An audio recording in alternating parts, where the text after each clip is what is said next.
MSP ਵਧਾਉਣੀ ਤਾਂ ਕੀ ਸੀ।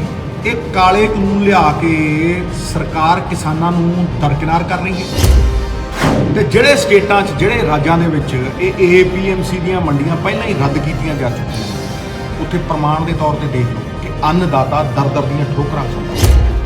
ਸਾਰੀਆਂ ਪਬਲਿਕ ਸੈਕਟਰ ਕੰਪਨੀਆਂ ਮਾਰਤੀਆਂ, ਵੇਲ ਮਾਰਤੀ, BSNL ਮਾਰਤੀ, ONGC ਘਾਟੇ ਦੇ ਵਿੱਚ ਜਾ ਰਹੀ ਹੈ। ਵੱਡੇ ਵੱਡੇ ਬੈਂਕ ਅੱਜ ਐਮਪੀਆਂ ਦੇ ਘਾਟੇ ਦੇ ਵਿੱਚ ਖਤਮ ਹੋ ਰਹੇ ਨੇ ਤੇ ਹੁਣ ਤੁਸੀਂ ਕਿਸਾਨ ਦੀ ਮੰਡੀ ਦੇ ਮਗਰ ਪੈ ਗਏ। GST ਵੀ ਸਾਡੇ ਸੰਘੀ ਢਾਂਚੇ ਦੇ ਉੱਤੇ ਇੱਕ ਬਹੁਤ ਕਰਾਰਾ ਤਮਾਚਾ ਸੀਗਾ। ਸਾਡੇ ਅਧਿਕਾਰ ਖੋਏ, ਸਾਡੇ ਹੀ ਪੈਸੇ ਲੈ ਕੇ ਸਾਨੂੰ ਮੋੜੇ ਨਹੀਂ, ਸਾਨੂੰ ਮੁਹਤਾਜ ਬਣਾਇਆ। एकजुट होकर संगठित होकर लड़ाई लड़न पे आ गया, क्योंकि कश्ती डूबेगी तो डूबेंगे सारे। अन्न कौन दिंदा है? किते गलतफहमी च ना रहियो भी देश का पूंजीपति दिंदा है या सरकारां दिंदियां ने, नहीं, एक किसान दिंदा है।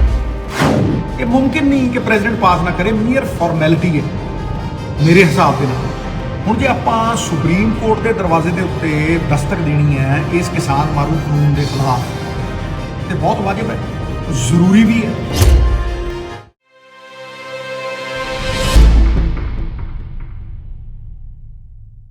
जंगी पद्धर दे उत्ते तीन काले कानूनां नाल जूझदे जांबाज पंजाबी। सवाल पग ते आ गया,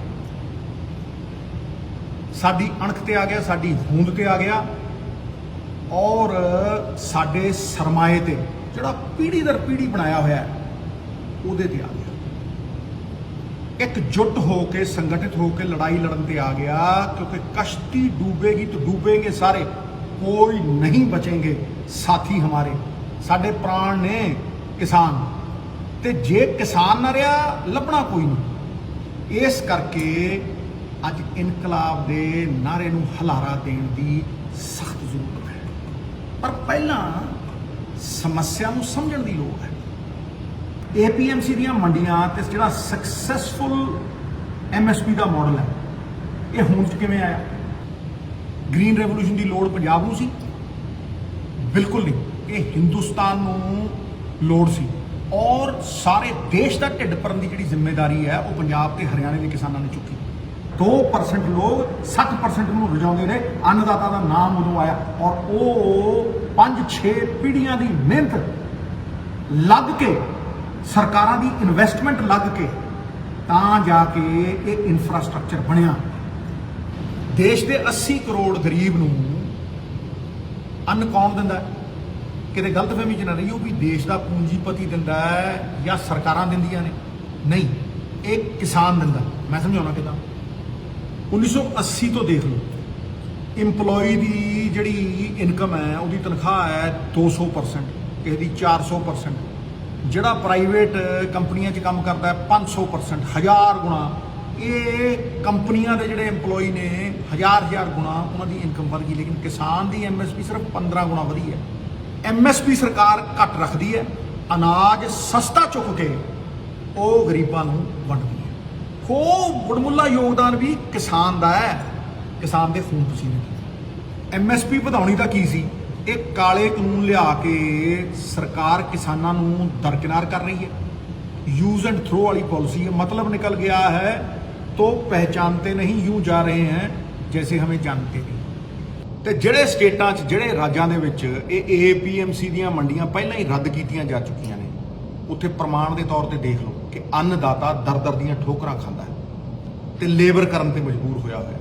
जग जाहिर है कि सिर्फ 6% लोगों को MSP मिलती सी किसानों चों, और जो 94% फ्री मार्केट च घूम रहे हैं उन्होंने हालत देख लो बदलों बदतर।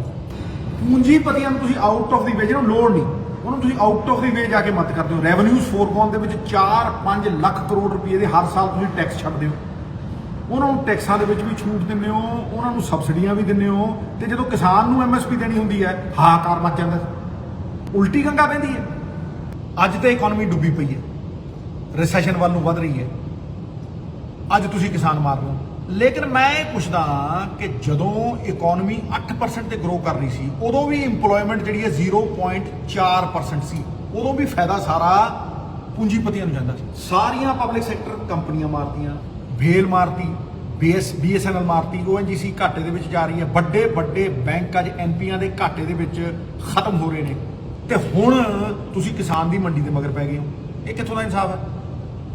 GST ਵਾਂਗ ਇਹ ਕਾਲੇ ਕਾਨੂੰਨ ਵੀ ਸਟੇਟਾਂ ਦੇ ਹੱਕ ਖੋਹ ਰਹੇ ਨੇ, ਫੈਡਰਲ ਸਟਰਕਚਰ ਤੇ ਡਾਇਰੈਕਟ ਅਟੈਕ ਹੈ। GST ਵੀ ਸਾਡੇ ਸੰਘੀ ਢਾਂਚੇ ਦੇ ਉੱਤੇ ਇੱਕ ਬਹੁਤ ਕਰਾਰਾ ਤਮਾਚਾ ਸੀਗਾ। ਸਾਡੇ ਅਧਿਕਾਰ ਖੋਏ, ਸਾਡੇ ਹੀ ਪੈਸੇ ਲੈ ਕੇ ਸਾਨੂੰ ਮੋੜੇ ਨਹੀਂ, ਸਾਨੂੰ ਮੁਹਤਾਜ ਬਣਾਇਆ। ਔਰ ਇਹ ਕਾਲੇ ਕਾਨੂੰਨ ਵੀ ਸਾਡੇ ਮੰਡੀਆਂ ਦੀ ਇਨਕਮ ਨੂੰ ਖੋਰਾ ਲਾ ਰਹੇ ਆ। ਪਿਛਲੇ ਸਾਲ ਮੰਡੀਆਂ ਤੋਂ 3600 ਕਰੋੜ ਰੁਪਇਆ, ਐਤਕੀ 4000 ਕਰੋੜ ਆਇਆ, ਸਭ ਲੁੱਟ ਹੋਈ। ਇਹ ਸਾਡਾ ਸੰਘੀ ਢਾਂਚਾ ਸਾਡੇ ਅਧਿਕਾਰ ਪੂਰੀ ਤਰ੍ਹਾਂ ਖੋਹ ਲੈ। GST ਨੇ ਵਪਾਰੀ ਮਾਰਿਆ, ਇਹ ਕਾਲੇ ਕਾਨੂੰਨ ਕਿਸਾਨ ਮਾਰ ਰਹੇ। 28,000 ਆੜਤੀਆ ਜਿਹੜਾ ਮੁੱਢ ਬੰਦਾ ਸੀ ਮੰਡੀਆਂ ਦਾ, ਉਹ ਖਤਮ ਹੋ ਜੂ। 4 ਤੋਂ 5 ਲੱਖ ਮੰਡੀ ਲੇਬਰ ਜਿਹੜੇ ਦਸ਼ਕਾਂ ਤੋਂ ਮੰਡੀਆਂ 'ਚ ਕੰਮ ਕਰ ਰਹੇ ਹੈ, ਉਹਨਾਂ ਦਾ ਰੁਜ਼ਗਾਰ ਖੋਹ ਲੈਣਗੇ। ਸਾਡੇ ਸਕਸੈਸਫੁਲ ਮੰਡੀ ਮਾਡਲ ਨੂੰ ਪਾਸੇ ਕਰਕੇ ਇਹ ਅਮਰੀਕਾ ਤੇ ਯੂਰਪ ਦਾ ਫੇਲ ਹੋਇਆ ਫ੍ਰੀ ਮਾਰਕੀਟ ਮਾਡਲ ਸਾਡੇ ਤੇ ਮੜ ਰਹੇ ਆ, ਸਾਡੇ ਤੇ ਥੋਪ ਰਹੇ ਆ। ਇੱਕ 2 ਏਕੜ ਜਾਂ 5 ਏਕੜ ਵਾਲਾ ਕਿਸਾਨ ਇਹਨਾਂ ਵੱਡੇ ਵੱਡੇ ਪੂੰਜੀਪਤੀਆਂ ਦੇ ਨਾਲ ਇੱਕ ਫੇਅਰ ਵਪਾਰਕ ਡੀਲ ਬਣਾ ਪਾਏਗਾ? ਕੀ ਉਹਦੀ ਕੋਈ ਬਰਾਬਰੀ ਹੈ? ਕੀ ਉਹ ਕੋਈ ਕਾਬਲ ਵਕੀਲ ਲਿਆ ਕੇ ਇਹਨਾਂ ਦੇ ਸਾਹਮਣੇ ਖੜਾ ਕਰ ਸਕੂ? ਇਹਨਾਂ ਕੋਲ ਤਾਂ ਹਜ਼ਾਰਾਂ ਸਾਧਨ ਨੇ, ਵੱਡੇ ਵੱਡੇ ਵਕੀਲ ਇਹਨਾਂ ਦੇ ਨਾਲ ਹੋਣਗੇ, ਕੰਟਰੈਕਟ ਦੇ ਵਿੱਚ ਘੁੰਡੀਆਂ ਹੋਣਗੀਆਂ, ਮਾਰ ਦੇਣਗੇ।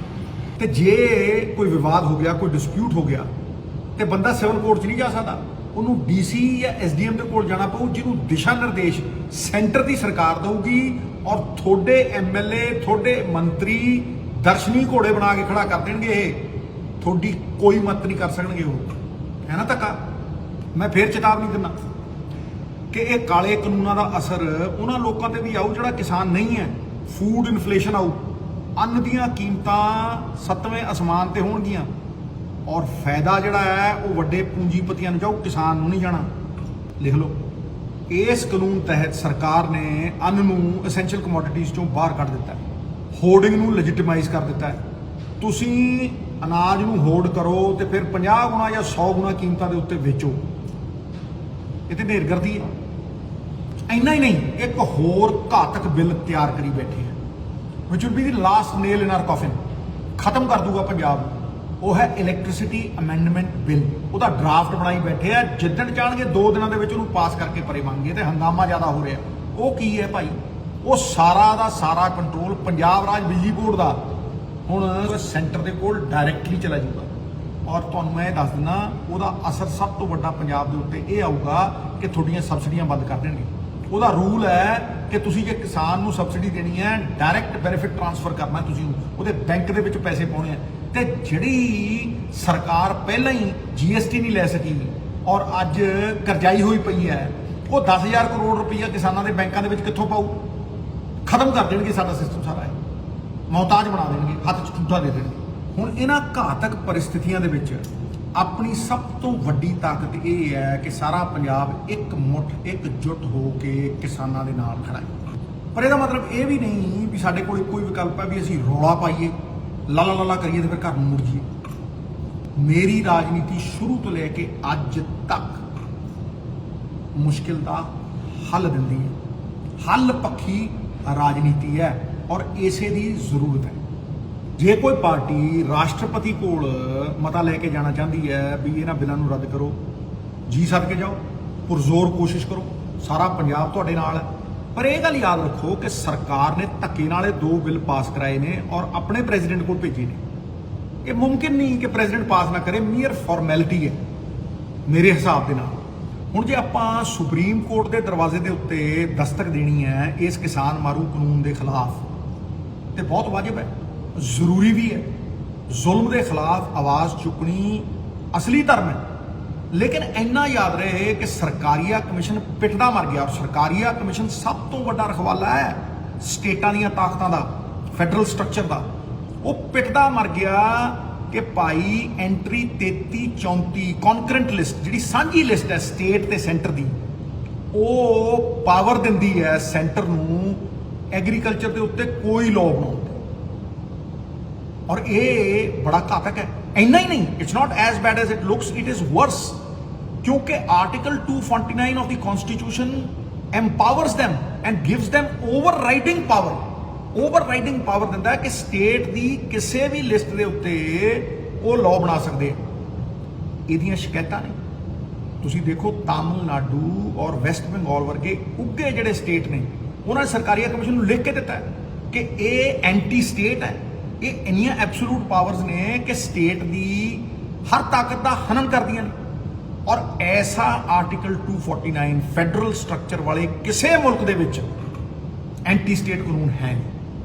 ਹੁਣ ਤੁਸੀਂ ਮੈਨੂੰ ਦੱਸੋ, ਇਹਨਾਂ ਹਾਲਾਤਾਂ ਦੇ ਵਿੱਚ ਕੀ ਸੁਪਰੀਮ ਕੋਰਟ ਆਰਟੀਕਲ 249 ਨੂੰ ਇਗਨੋਰ ਕਰ ਦੂ ਔਰ ਪੰਜਾਬ ਦਾ ਪੱਖ ਪੂਰੂ? ਸੰਭਵ ਤੇ ਹੈ, ਪਰ ਸੰਭਾਵਨਾ ਬਹੁਤ ਘੱਟ ਹੈ। Possible but not probable. ਸਾਡੀ ਪੱਗ ਨੂੰ ਹੱਥ ਪਾਇਆ, ਸਾਡੇ ਵਕਾਰ ਨੂੰ ਲਲਕਾਰਿਆ, ਪਰ ਇਹਨਾਂ ਸਭ ਚੀਜ਼ਾਂ ਦੇ ਬਾਵਜੂਦ ਇੱਕ ਮਿਹਰ ਬਰਸ ਰਹੀ ਹੈ। ਉਹ ਇਹ ਹੈ ਕਿ 3 ਕਰੋੜ ਪੰਜਾਬੀ, ਸਾਰੀਆਂ ਪੋਲੀਟੀਕਲ ਪਾਰਟੀਆਂ ਔਰ ਸਾਰੀਆਂ ਕਿਸਾਨ ਯੂਨੀਅਨਾਂ ਇੱਕ ਮੁੱਠ ਨੇ, ਇਕਜੁੱਟ ਨੇ, ਆਤੁਰ ਨੇ ਕਿ ਪੰਜਾਬ ਦੇ ਕਿਸਾਨ, ਪੰਜਾਬ ਦੀ ਅਣਖ, ਪੰਜਾਬ ਦੀ ਪਛਾਣ ਨੂੰ ਕਿੱਦਾਂ ਬਚਾਇਆ ਜਾਵੇ। ਇਹ ਸਮੇਂ ਦੀ ਮੰਗ ਹੈ, ਹਰ ਪੰਜਾਬੀ ਦੀ ਆਵਾਜ਼ ਹੈ ਕਿ ਇੱਕ ਕਾਮਨ ਮਿਨੀਮਮ ਪ੍ਰੋਗਰਾਮ ਉਲੀਕਿਆ ਜਾਵੇ ਔਰ ਯੋਜਨਾਬੱਧ ਤਰੀਕੇ ਦੇ ਨਾਲ ਉਲੀਕਿਆ ਜਾਵੇ। ਸਹੀ ਸਮੇਂ ਦੇ ਉੱਤੇ ਆਰੰਭ ਕੀਤੀਆਂ ਹੋਈਆਂ ਨੀਤੀਆਂ ਫਲਦਾਈ ਸਿੱਧ ਹੁੰਦੀਆਂ ਨੇ। ਸਾਡੇ ਕੋਲ ਸਰਮਾਇਆ ਹੈ ਬਾਬੇ ਨਾਨਕ ਦਾ, ਔਰ ਬਾਬਾ ਜੀ ਕਹਿੰਦੇ ਆ ਆਪਣ ਹੱਥੀ ਆਪਣਾ ਆਪੇ ਹੀ ਕਾਜ ਸੰਵਾਰੀਏ। ਅਸੀਂ ਤਿਆਰ ਰਹੀਏ, ਅਸੀਂ ਹਰ ਆਪਦਾ ਲਈ ਤਿਆਰ ਰਹੀਏ। ਸੰਗਠਿਤ ਹੋਈ ਸ਼ਕਤੀ ਜਿੱਤ ਦਾ ਕਾਰਨ ਬਣਦੀ ਹੈ, ਵਿਭਾਜਿਤ ਹੋਈ ਸ਼ਕਤੀ ਪਤਨ ਦਾ ਕਾਰਨ ਬਣਦੀ ਹੈ। ਸੰਘਰਸ਼ ਪੰਜਾਬੀਆਂ ਦਾ ਗਹਿਣਾ ਹੈ। ਕਿਸਾਨਾਂ ਦੀਆਂ ਮੰਡੀਆਂ, MSP, ਕਿਸਾਨਾਂ ਦੇ ਹੱਕਾਂ ਦੇ ਲਈ ਜਿਹੜਾ ਅੰਦੋਲਨ ਹੈ ਉਹਨੂੰ ਬਰਕਰਾਰ ਰੱਖੀਏ, ਜਾਰੀ ਰੱਖੀਏ, ਉਹਨੂੰ ਹੋਰ ਵਧੇਰੇ ਵਧਾਈਏ। ਲੇਕਿਨ ਕਿਸਾਨਾਂ ਦੀਆਂ ਮੌਜੂਦਾ ਔਰ ਆਉਣ ਵਾਲੀਆਂ ਜਿਹੜੀਆਂ ਮੁਸੀਬਤਾਂ ਦੇ ਉੱਤੇ ਚਿੰਤਨ ਕਰਨ ਲਈ, ਉਹਨਾਂ ਦੇ ਹੱਲ ਕੱਢਣ ਦੇ ਲਈ ਇਸ ਕਾਮਨ ਮਿਨੀਮਮ ਪ੍ਰੋਗਰਾਮ ਦੇ ਵਿੱਚ ਆਪਣਾ ਆਪਣਾ ਯੋਗਦਾਨ ਪਾਈਏ। ਕੋਈ ਤਾਕਤ ਜੋ ਹੋਵੇ, ਕੋਈ ਤਾਕਤ ਦੇ ਵਿੱਚ ਆਵੇ, ਪੁਰਜ਼ੋਰ ਪ੍ਰਯਾਸ ਦੇ ਨਾਲ ਇਹ ਕਾਮਨ ਮਿਨੀਮਮ ਪ੍ਰੋਗਰਾਮ ਸਿਰੇ ਚਾੜਿਆ ਜਾਵੇ। ਮੇਰਾ ਇਸ ਕਾਮਨ ਮਿਨੀਮਮ ਪ੍ਰੋਗਰਾਮ ਦੇ ਲਈ ਪਹਿਲਾ ਸੁਝਾਅ ਇਹ ਹੈ ਕਿ ਪੰਜਾਬ ਦੀਆਂ ਸਾਰੀਆਂ ਪੋਲੀਟੀਕਲ ਪਾਰਟੀਆਂ, ਪੰਜਾਬ ਦੀਆਂ ਸਾਰੀਆਂ ਕਿਸਾਨ ਯੂਨੀਅਨਾਂ, ਪੰਜਾਬ ਦਾ ਬੱਚਾ, ਪੰਜਾਬ ਦੇ ਬਜ਼ੁਰਗ, ਪੰਜਾਬ ਦੇ ਜਵਾਨ ਡਟ ਕੇ ਇਹਨਾਂ ਕਾਲੇ ਕਾਨੂੰਨਾਂ ਦੇ ਵਿਰੋਧ ਕਰਨ ਔਰ ਜਦ ਤੱਕ ਰਗਾਂ 'ਚ ਲਹੂ ਹੈ ਤਦ ਤੱਕ ਲੋਆਂ ਆਵਾਜ਼ ਦੇਵੇ ਵੀ ਇਹਨੂੰ ਲਾਗੂ ਨਹੀਂ ਹੋਣਾ।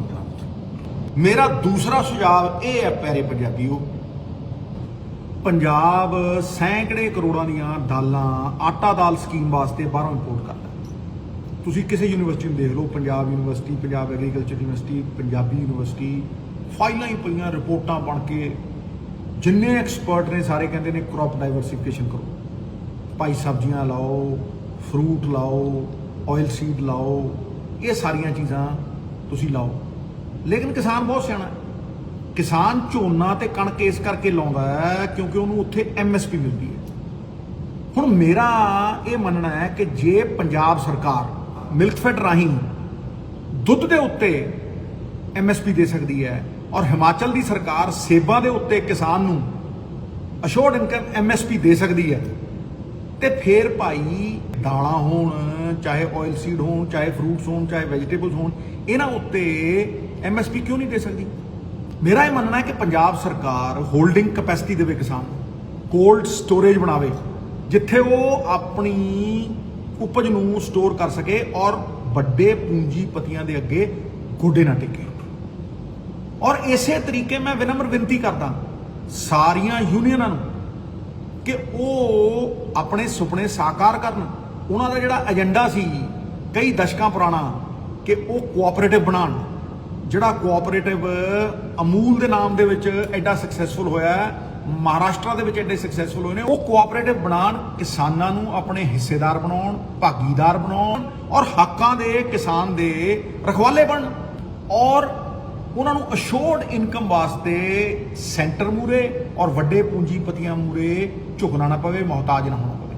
ਆਪਣਾ ਮੁਕੱਦਰ ਉਹਨਾਂ ਦੇ ਹੱਥ ਦੇ ਵਿੱਚ ਰਹੇ, ਸਟੇਟ ਗਵਰਨਮੈਂਟ ਉਹਨਾਂ ਨੂੰ ਸਟੋਰੇਜ ਕਪੈਸਿਟੀ ਦੇਵੇ, ਉਹਨਾਂ ਨੂੰ ਅਸ਼ੋਰਡ ਇਨਕਮ ਦੇਵੇ ਤਾਂ ਕਿ ਕਿਸਾਨ ਕਦੇ ਮੁਹਤਾਜ ਨਾ ਹੋਵੇ ਔਰ ਬਰਾਬਰੀ ਦੇ ਉੱਤੇ ਅੱਖਾਂ 'ਚ ਅੱਖ ਪਾ ਕੇ ਖੜੇ ਤੇ ਕਿਸਾਨ ਪੰਜਾਬ ਦੀਆਂ ਆਪਣੀਆਂ ਪੁਸ਼ਤੈਨੀ ਮੰਡੀਆਂ ਦਾ ਤੇ MSP ਦਾ ਪੂਰਾ ਲਾਹਾ ਲੈ ਸਕੇ। ਅੱਜ ਤੋਂ 2 ਸਾਲ ਪਹਿਲਾਂ ਮੈਂ ਰਾਤਾਂ ਜਾਗ ਕੇ ਪੁਰਜ਼ੋਰ ਮਿਹਨਤ ਕਰਕੇ ਇਹੋ ਜਿਹੇ ਕਈ ਸੁਝਾਅ ਕਿਸਾਨਾਂ ਦੇ ਹੱਕ ਦੇ ਪੰਜਾਬ ਸਰਕਾਰ ਦੀ ਬਣਾਈ ਹੋਈ ਹੱਕ ਕਮੇਟੀ 'ਚ ਦੇ ਚੁੱਕੇ ਤਾਂ ਕਿ ਅਸੀਂ ਆਪਣੇ ਮੁਕੱਦਰ ਨੂੰ ਆਪਣੇ ਹੱਥਾਂ 'ਚ ਰੱਖ ਸਕੀਏ, ਨਾ ਕਿ ਸੈਂਟਰ ਦੇ ਜਾਂ ਕਿਸੇ ਪੂੰਜੀਪਤੀ ਦੇ।